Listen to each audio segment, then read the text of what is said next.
Ang gumawa dito ba? Tapos ito yung sobrang sakit dito. Hindi na gano'n. Huwag kong didinan kasi ibig sabihin nakalubog na yan. Ngayon pag dininan mo pala, ma-hyperextend yung tendons and ligaments mo yan. Kaya, sakit. Oh. Ngayon, nga, kulang no? Parang pigil. Kasi dapat ang nga natin, kahit pa paano makikita nyo dito, nadidinat. Pero pag ang nga mo yan, no? Parang pata. Ibig sabihin may umaharang sa ano mo. Dito May sa... effect ba? Kasi medyo kulang na yung mga... Yes. Paano epekto niyan? Hindi ka agad makaka-epekto. Yung pectus ng kain natin, kasi walang ngipin dito. Ang gagawin mo, patatamaan mo kung saan may ngipin. Hahanap ka ngayon na ano. Ganun ang mangyayari niyan. Pag wala na tayong mga dentures dito, syempre, lilipat tayo ng kakainan. Dito naman. Ngayon, pag nabawasan din yun dito, uusog na naman tayo. Ganun ang nagiging epekto niyan. Nagkakaroon tayo ng pectus sa pagmuya. Kung paubos na yung ngipin dito. Kasi syempre, kunyari, sabihin natin hindi pa ano, pero may ano siya, may bulok, may masakit. Pag dun mo yun yan, hindi ka makakain. Ang gagawin mo yan, lilipat ka sa ano. Correct. Gano'n kayo sa leeg, sa balikat, sa likod, sa balangang, sa mga daliri, sa dicker vein, sa siko. Isa lang po yun, wala pong hidden charges. Nakailang po Kahit massage na ako eh. Kahit ilan po yung ipahilot nyo, wala pong ano yan. Fix na po yun. Kung ano man ang sinisingil namin. Pero pag hindi ko kaya, kailanman hindi ko kayo sisingilin. Okay. Sige nga ulit. Sige nga.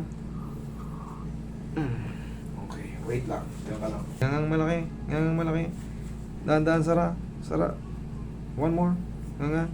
Iyan na. Dahan-dahan, Sara. Ganun ka, sir. Yan. Sige. Okay, upo ka ulit. Sara. Okay, ngangang malaki ulit. Last na. Yan na, laki na. Dahan-dahan, Sara.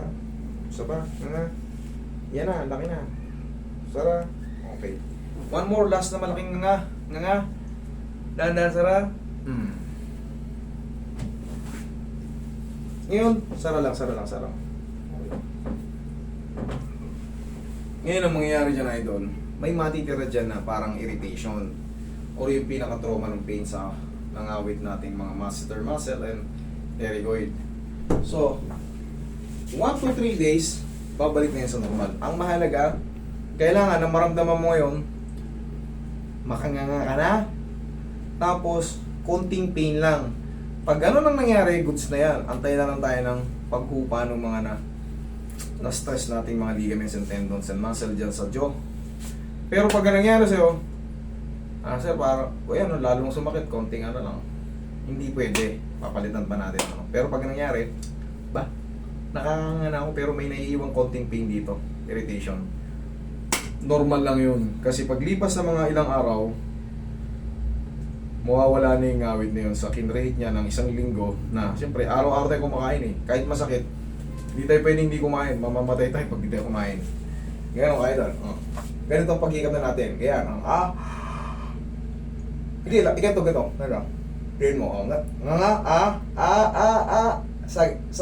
sara. Okay. Sige, ganun ka. Yan. Sige, sara. Okay. Tiga kang patagin. Sige nga, malaki. Dahan-dahan, Sara. One more. Nga. Dahan-dahan, Sara. Sige, upo ka. Normal. Sara.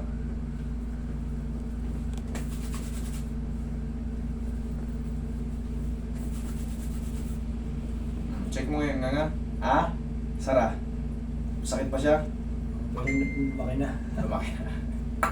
Okay, ganun talaga ang magiging sistema yan. Lalaki na siya tapos, siyempre yung pinaka-trauma, yung pinag-iwanan ng ngawit, nandiyan pa yan. Pero ilang araw, 1 to 3 days. Okay? Tapos,